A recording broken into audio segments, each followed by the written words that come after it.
Amados hermanos, quisiera hacer un breve paréntesis antes de compartir el sermón, que nos sigamos cuidando, hermanos, de este virus. Estaba leyendo ayer justamente de que el número de nuevos contagios diarios está por el orden de 100,000 al día. Así que, por favor, hermanos, sigamos cuidándonos. No es fácil lo que está ocurriendo. He visto yo en personas que tanto énfasis hacían de que no se pongan las máscaras, de que no se vacunen. Estoy hablando de algunos políticos, estoy hablando de personas que tuvieron medios de comunicación, fueron al hospital y murieron. Eso les ha pasado. Así que de ninguna manera como pastor yo puedo celebrar la muerte de nadie, pero así están las cosas, hermanos. Que Dios tenga misericordia de aquella gente que ha promovido el no usar las máscaras, aquella gente que ha promovido no vacunarse. Y por cierto, oremos, amados hermanos, aquí tenemos niños que en breve están yéndose a la escuela. Que por favor tengan sus oraciones a todos ellos. No es fácil, ha habido un ataque para los niños. Que el Señor tenga misericordia. Yo personalmente tengo mis nietecitos tan tiernos y que el Señor los proteja, hermanos. Es un asunto que estamos viviendo por COVID, un asunto de vida o muerte. Que Dios les dé sabiduría a los padres para que tomen las mejores decisiones. Así es que mantengámonos en oración, amados hermanos, para que nos tenga el Señor misericordia a esta iglesia y a todo su pueblo en el mundo entero, porque esta situación es mundial, no solamente en Orlando. Claro que nosotros estamos, en primer lugar, el estado de Florida en contagios. Y oremos, hermanos, para que Dios nos tenga misericordia. Vamos entonces, hermanos, al Nuevo Testamento, al Evangelio de San Juan, para una vez más poder recibir del Señor la palabra. Voy a estar tocando un tema muy lindo que es en el Evangelio de San Juan, capítulo 10. En esta porción bíblica que vamos a estar analizando en este sermón, no es otra cosa sino que la identificación de parte del Señor que dice: yo soy el buen pastor, yo soy el pastor. Y eso es importante, amados hermanos, que entendamos. Él es nuestro pastor. Amén. Yo siempre desafío al pueblo del Señor a que nos aprendamos de memoria el Salmo 23. Jehová es mi pastor, nada me faltará. Tenemos que saber de memoria.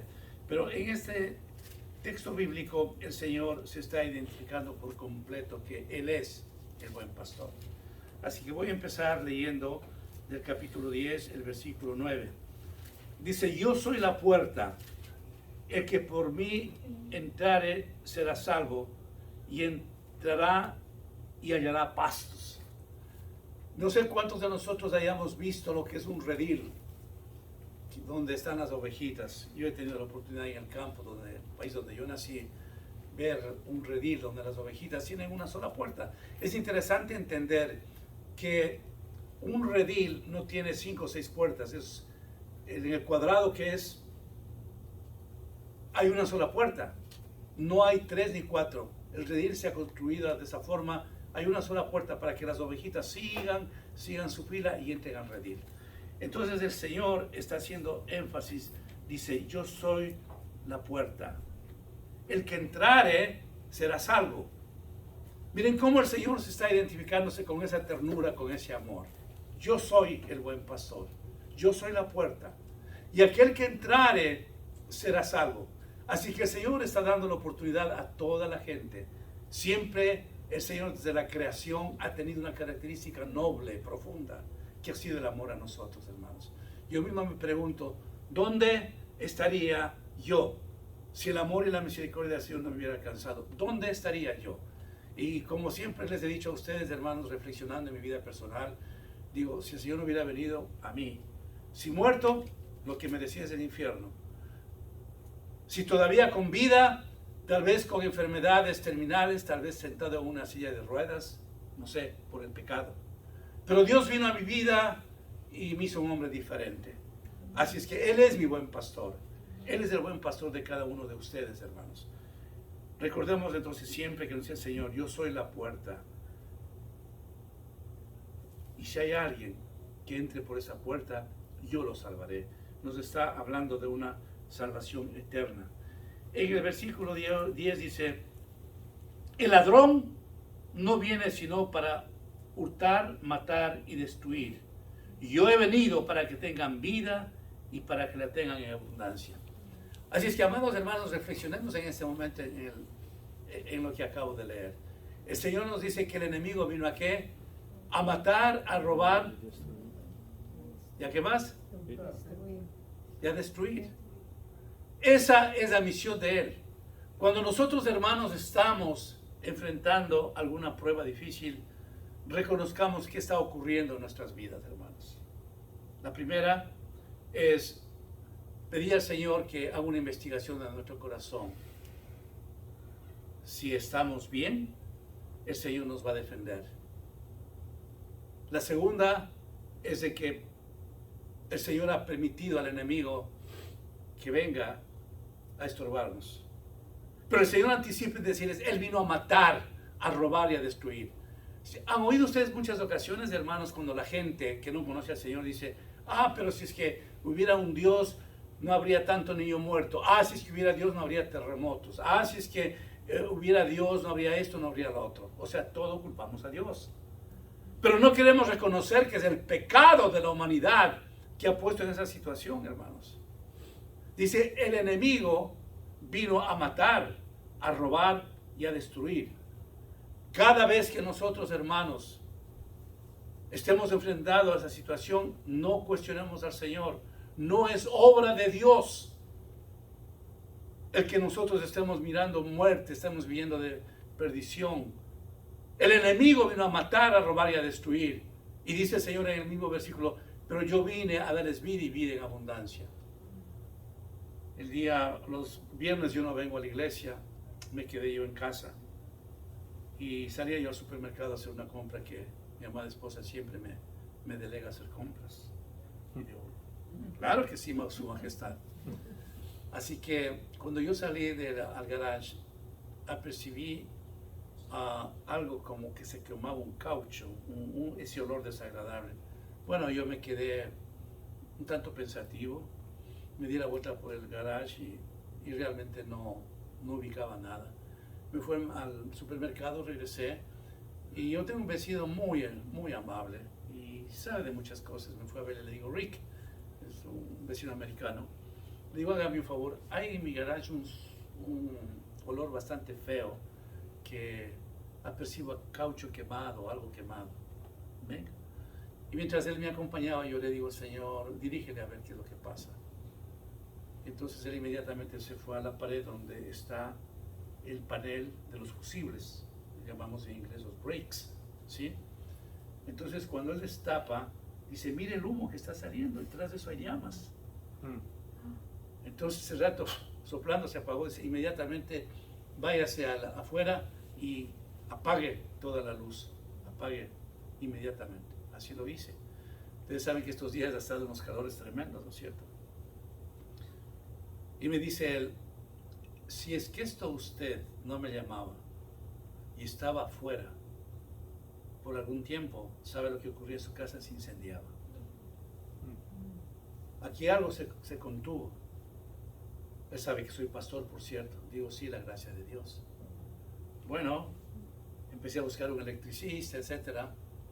En eso vino mi yerno, que está esta semana con mi hijita Sofita, y él le destapa todo eso. Dice, wow, terrible. Dice, si es que usted no hacía eso, tenga la completa seguridad que su casa se incendiaba. Y yo me preguntaba que si es que eso pasaba el día anterior, o sea, jueves, cuando yo estoy aquí, esto sucedió en la mañana. Bueno, la casa se incendiaba y listo. Ese fue el diagnóstico de dos personas. Luego vino un técnico y mira y saca todo lo que estaba quemado.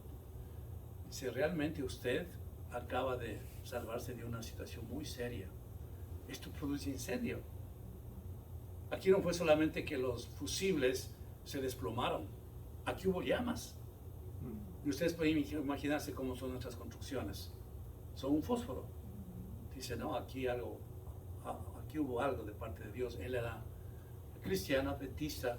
Y me dice, no, Dios le protegía su casa. Dice. Obviamente al final que terminó el trabajo me dijo que orase por él, por la familia. Hermanos amados, eso es lo que ocurre muchas veces en nuestras vidas.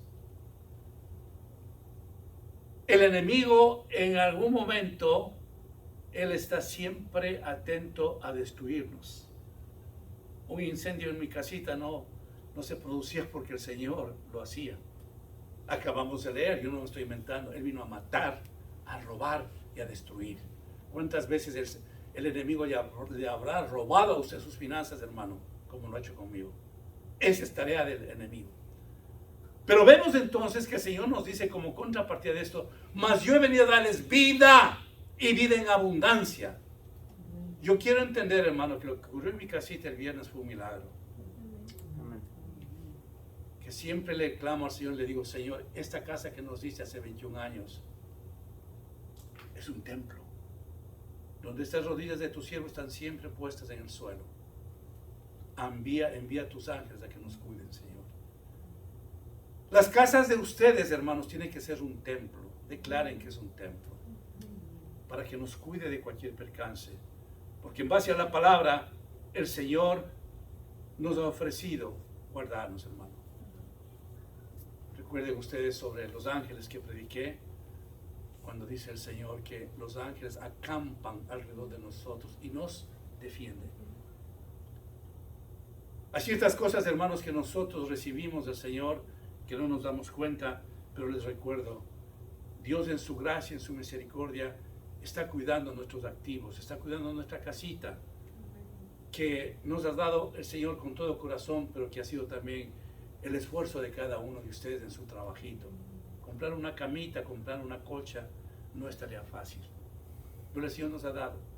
Entonces el Señor nos está diciendo en esta mañana: yo he venido a darles vida y vida en abundancia, porque lo que hace el Señor en nuestras vidas es darnos nuestra vida de abundancia, que es plenitud de gozo.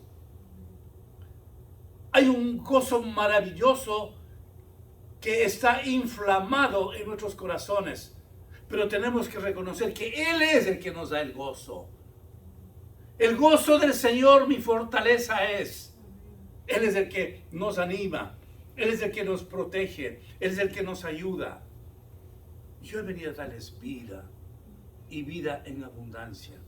El Señor no nos da un gozo a medias, hermanos. Aunque estemos nosotros en el valle de sombra de muerte y reconocemos que Él es nuestro buen pastor, el Señor está dándonos el gozo que anhelamos, hermanos. Yo he venido a darles vida y vida en abundancia. El Señor no es el que nos da un día gozo, al día siguiente estamos hechos pedazos, así como stock market, ¿no? Para arriba y para abajo. No, el Señor en su propósito nos mantiene en una línea, que aunque estemos, hermanos, en el sufrimiento, en el dolor, en la angustia, en la enfermedad, Dios está revistiéndonos a nosotros de gozo, porque dice el Señor: yo he venido a darles vida y vida en abundancia. Continúa la palabra del Señor, hermanos, y nos dice: yo soy el buen pastor su vida da por las ovejas. Aquí ya el Señor da su calificativo de lo que es Él. Yo soy el buen pastor. Y el buen pastor dice: da su vida por las ovejas. Yo me pregunto en esta mañana: ¿el Señor ha dado su vida por nosotros? Claro que sí. Pensemos, hermanos, si es que el Señor no hubiera venido a este mundo. Nuestro Padre, cuando nosotros miramos la Biblia y cierra el episodio del Antiguo Testamento, hay una pausa.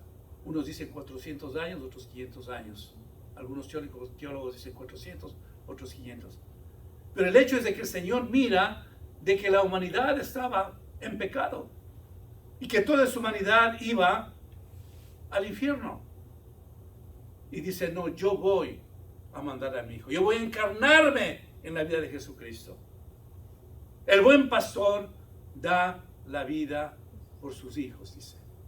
Entonces nuestro Señor Jesucristo viene, hermanos. Es importante reconocer de que nuestro Padre, cuando vio que ya no había cómo ver salvos a la humanidad, porque nadie pudo cumplir la ley, el Pentateuco, que nos habla de la ley de Moisés. Nadie pudo cumplir. Decide enviarnos a un Redentor, hermanos, y decirle a la humanidad que hay esperanza en un Salvador. Yo mirando, hermano, lo que está ocurriendo últimamente por ese asunto de la pandemia, digo, Señor, habla en mi corazón, ¿por qué está pasando esto? Y me quebranto ante el Señor, porque no es fácil, hermanos. Y la única respuesta que yo recibo en mi espíritu es que el pecado de la humanidad, hermanos.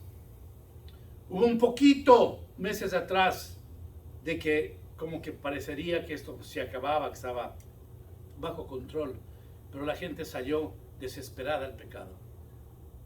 Y es interesante ver las cosas tangiblemente, hermanos. En Miami Beach, en toda esa área del sur de la Florida, en Miami, todo, la gente se desbordó en el pecado. Y ahora nuevamente está como el epicentro de la pandemia. Porque el Señor, hermanos, yo entendí que Él permitió la pandemia para que el mundo entero reconozca que hay un Dios, para que dejen de faltarle al respeto, para que entiendan que todo lo que poseemos nosotros es dado por Él. Pero la gente no ha hecho eso, hermanos. La gente cerró sus ojos y siguió con su vida de pecado como que nada. Usted y yo le hemos buscado al Señor, hermanos. Vivimos en temor y temblor porque sabemos que nos puede pasar cosas catastróficas, hermanos, como está pasando en el mundo entero. Los 4.400.000 personas que murieron antes de este nuevo resurgimiento del Delta, esta variante, a nivel mundial, vamos a decir cerca de 5 millones de personas. No fue suficiente para que la gente medite y diga, yo voy a buscar al Señor. No. He mencionado muchas veces aquí desde el púlpito, hermanos, yo hubiera querido ver realmente en el mundo entero un fervor de la gente clamándole que nos tenga misericordia, pero no ha sido así. Por eso yo le animo a ustedes, hermanos, si está, gracias a Dios, yo sé que los que estamos aquí estamos en primer lugar vacunados, estamos fuera de esta pandemia, no nos ha tocado, pero no tomemos en poco, no bajemos la guardia, oremos incansablemente por aquellas personas que son nuestras familias y que pueden correr un peligro catastrófico también ellos, hermanos. No bajemos la guardia en poder clamarle al Señor. Yo soy el buen pastor su vida da por las ovejas. Todos los hijos de Dios tenemos que reconocer el sacrificio grande que el Señor hizo en la cruz del Calvario. Qué bueno es, hermanos, que en esta iglesia, desde este púlpito, desde este lugar, predicamos, hermanos, cada vez, cada momento sobre la cruz del Calvario, sobre el derramamiento de la sangre de Cristo, hermano. A mí me encanta siempre mencionar eso. En una ocasión, en un congreso que el Señor me permitió estar, una de esas campañas nos relataba el doctor Billy Graham, que fue uno de los conferencistas o predicadores de ese congreso, que estuvimos miles de líderes en un país. Dice que una noche de una prédica de él en una campaña, casi nadie bajó a recibir al Señor. Una situación bastante rara, que una campaña de Billy Graham la gente no baje, como ustedes han visto alguna vez, miles de miles, y no hubo nada. Así que después de esa noche de campaña, sus asesores espirituales se reúnen, porque siempre se reunían a evaluar qué es lo que ha pasado. Y les pregunta el doctor Billy Graham, hermanos, ¿qué creen ustedes que pasó esta noche? Casi no veo nadie que pasó a recibir a Cristo. Y uno de los asesores espirituales le dice, Billy, ¿sabes por qué? Tú esta noche no predicaste la cruz. Tú no hablaste de la sangre de Cristo, algo que nunca se te escapa. No mencionaste eso. Y entonces Billy Graham dice, sí, cierto es. Cometí un error tremendo. No hablé de la cruz del Calvario. No hablé de la sangre de Cristo. Porque, hermanos, si hay algo especial que nosotros en estos tiempos debemos reconocer, es que respiramos fortaleza, respiramos paz, respiramos esperanza. Y lo que es más, hermanos, miramos que nuestras vidas van camino a la salvación eterna, a disfrutar del banquete, de la boda del Cordero que nos tiene preparado el Señor. Que vamos a disfrutar de una mansión, hermanos, que no vamos a estar apurados buscando dónde vivir, porque el Señor dijo que Él se iba, porque hay una morada para cada uno de nosotros. Si así no fuera, yo no los hubiera dicho, voy pues a preparar una morada para ustedes. Nosotros tenemos una morada, un palacio, hermanos, donde vamos a vivir. Eso significa reconocer entonces que Él es nuestro buen pastor, que da su vida por las ovejas. Leo el 14. Vuelve a subrayar el Señor. Yo soy el buen pastor y conozco mis ovejas y las mías me conocen. Qué profundo, hermanos. Yo soy el buen pastor. Yo conozco a mis ovejas y mis ovejas me conocen a mí. Así es que usted y yo no somos un ente desconocido para el Señor. Usted y yo no somos unas personas desconocidas. Él nos conoce. Por eso habla Efesios capítulo 1, versículo 4, que Él nos escogió desde cuándo, desde antes de la fundación del mundo. Qué interesante el saber que a cada uno de ustedes, hermanos, que a cada uno de nosotros, el Señor nos conoció desde antes de la fundación del mundo, no ahora. Entonces dice el Señor, yo conozco a mis ovejas y las ovejas me conocen a mí. ¿Cuántas veces usted ha visto, yo he visto, hermanos, en el campo? Que a mí me encanta muchísimo el campo de la sierra, ¿no? Estoy hablando de la sierra de los Andes, porque en la costa no se ve eso. Qué precioso que es ver ya al atardecer como el pastor con su varita, ¿no? Con su cayado, va llevando a las ovejitas, y las ovejitas le obedecen, le siguen, conocen al pastor, y él no tiene problema en cientos de ovejas. En el lugar donde yo nací, que es la provincia de Chimborazo, es una provincia que se destacó especialmente por tener haciendas grandes para la producción agrícola, y de hecho esa provincia es la que ha alimentado a todo el país de Ecuador, creo que hasta ahora, por la producción exuberante que Dios daba. Me refiero a productos de la sierra, la cebolla, las papas y todo eso. Y estaba yo en una de esas haciendas mirando cómo los pastores llevan a sus ovejitas en esos prados tan grandes, después de que pudieron las ovejitas comer el pasto, beber el agua, como ya al atardecer, cuando ya el sol está escondiéndose, el pastor está llevando a sus ovejitas al redil y todas le obedecen. El Señor compara de una forma tan maravillosa que sus ovejas le conocen al Señor y que el Señor conoce a sus ovejas. Así es que, amado hermano, escúcheme bien esto. Usted no está solo. Yo no estoy solo. Usted no está sola. Nosotros tenemos un buen pastor que es Dios, que es el que tiene en la palma de sus manos todo para regalarnos, hermanos. Qué maravilloso es cuando nosotros reconocemos que al tener un buen pastor y que sabemos que Él nos conoce, podemos derramarnos ante su presencia y decirle: Señor, yo necesito esto, por favor. Tú eres mi buen pastor. ¿A dónde iré? Sino donde ti que tienes palabra de vida eterna. ¿A dónde iré, Señor, a conversar mis problemas, mis sufrimientos, mis dolores, mis enfermedades, mis finanzas? ¿A dónde iré? Donde el Señor.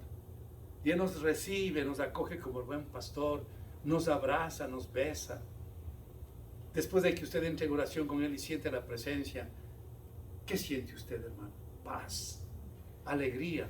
El problema está todavía ahí, pero siente el abrazo del Señor, siente la presencia del Señor.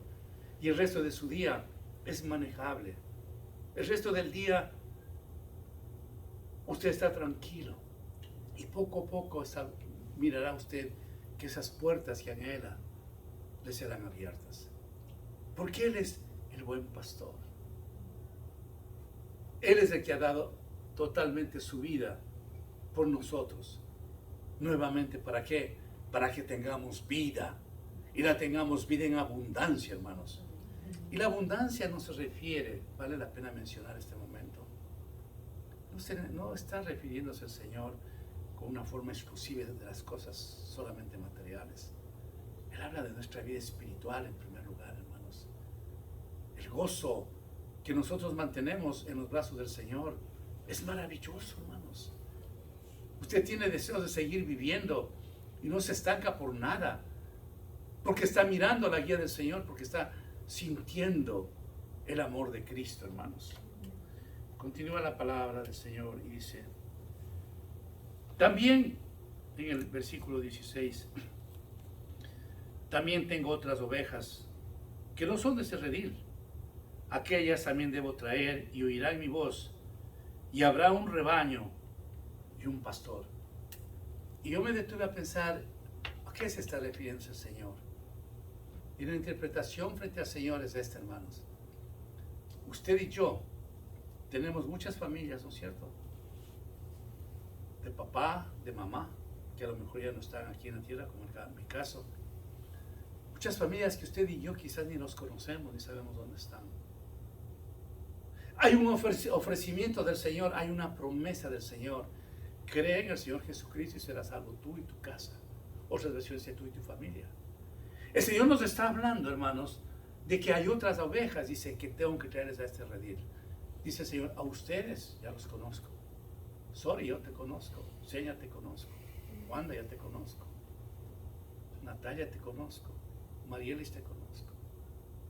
Pero hay otras ovejas que no me conocen a mí, que quiero traerles a su redil. ¿Y saben lo que ocurre en esto, hermanos? Es que yo siento una paz tremenda en pensar que toda esa parentela de mi padre, que por cierto siempre oro por él, por ellos, aunque no los he visto, aunque yo no sé dónde están, ellos no serán salvos. Oro por la parentela de mi mamacita, cuántos primos, sobrinos, etcétera, tendré que ni les conozco ya, ni sé dónde están, serán salvos. Y menciono los apellidos de mi padre y de mi madre, y le digo, Señor, por tu promesa, todos ellos serán salvos. Más aún, escúcheme bien esto, hermano, más aún sus hijos, hermanos. En esta trayectoria difícil que estamos viendo por la pandemia, que es obvio, yo miro a mis nietos, que están todavía pequeñitos, tienen un largo caminar por la vida, y como yo ya he vivido, que el Señor me ha regalado 76 años, digo, wow, ya viene la escuela, el pre-kinder, el kinder, la escuela, luego viene irse a la escuela elemental, high school, terminar, luego se piensa en la universidad, una lucha de 18 años de parte de la persona, luego los jóvenes quieren seguir estudiando en la universidad, luego han terminado eso, ahora hay que enfrentarse a la vida, a hacer qué, a trabajar, ¿hasta cuándo? Hasta cuando uno muera. Como ve, la vida no es fácil. Cuando usted estuvo en la escuela y no hacía un deber y el profesor le recriminaba a usted, es una lucha. Cuando usted estaba en high school y no le daban buenas calificaciones, es una lucha. Cuando se llega a la universidad y uno empieza a pensar, y me graduaré, no me graduaré, y tanto dinero y tanto tiempo, es una lucha. Pero sabe una cosa especial, como Dios tiene un propósito en su vida y en la mía, los objetivos nuestros, ha permitido que lo cumplamos. Así hará. Eso me da paz a mí. Digo, así hará en mis nietos. Posiblemente cuando conversamos con Silvita esta mañana, decíamos, cuando nuestros nietos cumplan 18 años, tal vez ya no estamos aquí. No tendremos la alegría de verles que terminaron high school, porque es así. Pero hay algo especial que yo le decía a Silvita. Pero lo importante es que se quedan en las manos de Cristo. Se queda en manos de unos padres que son nuestros hijos, que conocen del Señor. Ellos les van a guiar. Vamos tranquilos al cielo, porque nosotros no podemos hacer nada. Porque esa es la promesa del Señor. Dice, me falta, decía el Señor, me falta traer vidas al redil. Señor, ¿y cuáles de esas ovejas que te faltan? Pues muy obvio, nuestras familias. ¿Usted se ha puesto a pensar en estos tiempos difíciles de sus amigos de escuela? Yo sí. ¿De sus amigos de colegio? Yo sí. ¿De sus compañeros de trabajo? Yo sí. Y le he dicho, Señor, sálvales a todos ellos. Y retrocede mi vida desde cuando yo estuve en pre-kinder, hermanos. Y me voy a la escuela, y me voy al colegio, me voy a la universidad, etc. Y en las ciudades que Dios me ha permitido vivir, digo, Señor, sálvales, por favor. Me he enterado de que algunos de ellos ya murieron, por ejemplo. Compañeros míos de colegio, compañeros míos de mi juventud en la ciudad donde yo nací, ya murieron. ¿Dónde fueron esas almas? Entonces yo oro siempre por ellos. Pero el Señor nos está dando esa promesa maravillosa. Dice, yo voy tras de esas ovejas que ustedes no pueden alcanzar, yo lo voy a traer a ese redil. ¿Cómo haríamos nosotros para poder compartir las buenas nuevas si ni siquiera sabemos dónde están nuestros familiares? Se hace una tarea imposible. Pero lo que es imposible para nosotros es posible para Dios. ¿Dónde están las familias en Venezuela? ¿Qué está pasando? Hemos escuchado que estando aquí, algunos familiares de ustedes fallecieron, ¿correcto, hermana Seña? ¿Dónde están nuestros familiares? Donde quiera que se encuentren, quiero decirle que están supervisados, vigilados, vistos por la gracia, la misericordia y el favor de nuestro Señor.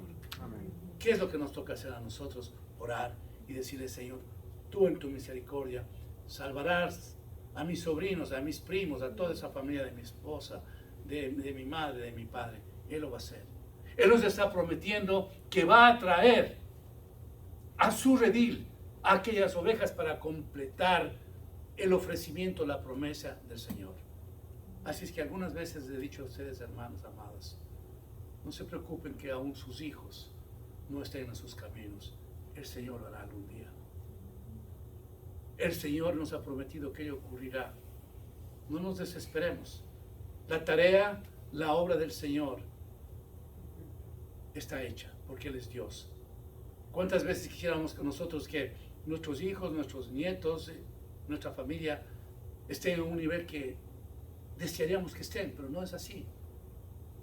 Pero ¿quién puede cambiar las cosas? El Señor. ¿Quién va a mantener su promesa? El Señor. Nunca les dejaré, nunca les desampararé. Yo estaré con vosotros hasta el fin del mundo. Una vez de que nosotros somos sellados en el Espíritu Santo, aunque haya una ocasión que le fallemos, que pequemos inclusive, el Señor no nos va a dejarnos. Todos los días del Señor me hace orar por los hijos pródigos. ¿Quiénes son los hijos pródigos? Aquellos hijos del Señor que conocieron al Señor y que han vivido en pecado o están en pecado. Digo, Señor, ten misericordia y tengo paz. El Señor lo va a hacer. Nosotros como abuelitos, como padres, como hermanos en Cristo, no nos desesperemos. Usted y yo nada podemos hacer. Es tarea del Señor. Por eso nos ofrece, yo voy a buscar las otras ovejas que faltan para traerles al redil donde tú estás. Finalmente el Señor nos habla en su palabra en el versículo 18. Nadie me la quita, sino que yo de mí mismo lo pongo. Tengo poder para ponerla y tengo poder para volverla a tomar. Este mandamiento recibí de mi Padre. ¡Qué cosa tan maravillosa! Lo que yo escogí, dice el Señor, nadie me lo va a robar. Nadie me lo va a quitar. Yo decidí tomar a Jesús, aunque no me conocía desde el vientre de su madre, y lo voy a seguir cultivando esa vida hasta cuando yo le lleve al cielo. Pase lo que pase, nadie podrá tomar, dice el Señor, la vida de Jesús, porque es mi Hijo. Así le dice a usted cada uno. Lo que Él ha tomado, lo que Dios ha decidido en nuestras vidas, nadie podrá arrebatarle al Señor. ¿Quién puede tener, hermanos, la potestad que tiene Jesucristo? Nadie. ¿Quién puede robarle al Señor una ovejita que pertenece a Él? Nadie. Por eso nosotros estamos bien protegidos, hermanos, porque estamos guardados por el buen pastor, porque estamos dirigidos por el buen pastor. Nadie va a poder arrebatar nuestras almas, nadie, porque el Señor es poder, es esperanza, es bendición, es salvación. No es asunto de que un hombre pueda arrebatarle al Señor, no, Él es Dios. Y las cosas que Él ha hecho por nosotros Lo hizo en la cruz del Calvario y Él pagó un precio muy alto para dejarse robar una sola ovejita de sus manos. Él no lo va a permitir. Él lo va a hacer siempre, todas las cosas a nuestro favor. Va a seguirnos cuidándonos, hermanos. Va a seguirnos dando la fortaleza que en esos tiempos necesitamos. Va a seguirnos dando los recursos financieros que necesitamos, la salud que anhelamos, la misericordia que tanta falta nos hace, la sanidad que anhelamos. Las puertas que necesitamos de nuestro trabajo se van a abrir, o seguirán abiertas, porque Dios es un Dios de misericordia, es un Dios de proyección, es un Dios de amor. Así que usted y yo en esta mañana debemos sentirnos muy felices que estamos protegidos por el buen pastor. Amén. Inclinen sus rostros, por favor. Oh, mi Jesús amado, el buen pastor, el Padre nuestro, el Espíritu Santo que nos dirige diariamente. Nosotros estamos en tus brazos, nosotros estamos en tus manos, y no habrá nada ni nadie que nos quite de tus caminos, porque tú nos estás cuidando. No es un asunto nuestro, no es un asunto de pelear nosotros, porque tú peleas por nosotros, nos estás guardando. Somos un pueblo comprados a precio de sangre, y para ti, Señor, valemos tanto. Somos la niña de tus ojos, Señor. Así es que pase lo que pase en nuestras vidas, aun cuando pecamos y te fallamos, tú no nos has dejado ni nos dejarás. Seguirás guardándonos, Señor, como la niña de tu ojo, Padre. Gracias, Señor, por ser nuestro Padre, el que nos has guardado siempre del mal, el que nos sigues bendiciendo, el que sabes cuando estamos enfermos físicamente nos levantas, el que sabes, Señor, cuando necesitamos las finanzas, tú nos haces la provisión de una manera milagrosa. Todo nos das en este mundo, Señor, porque somos tuyos, Señor, escogidos, pueblo adquirido por Dios, real sacerdocio. Eso es lo que somos, Señor. Tú nos has convertido en ese pueblo precioso, Señor. Los años pasarán, Señor, las décadas pasarán, vendrá la muerte, Padre, pero iremos a verte en el cielo cara a cara, porque así está programado en nuestras vidas lo que tú nos has hecho, Padre. Te agradecemos, Señor. Te entregamos nuestros corazones en este día para que sigas guiándonos, Padre, porque tú eres el buen pastor. En el nombre de Jesús oramos. Amén.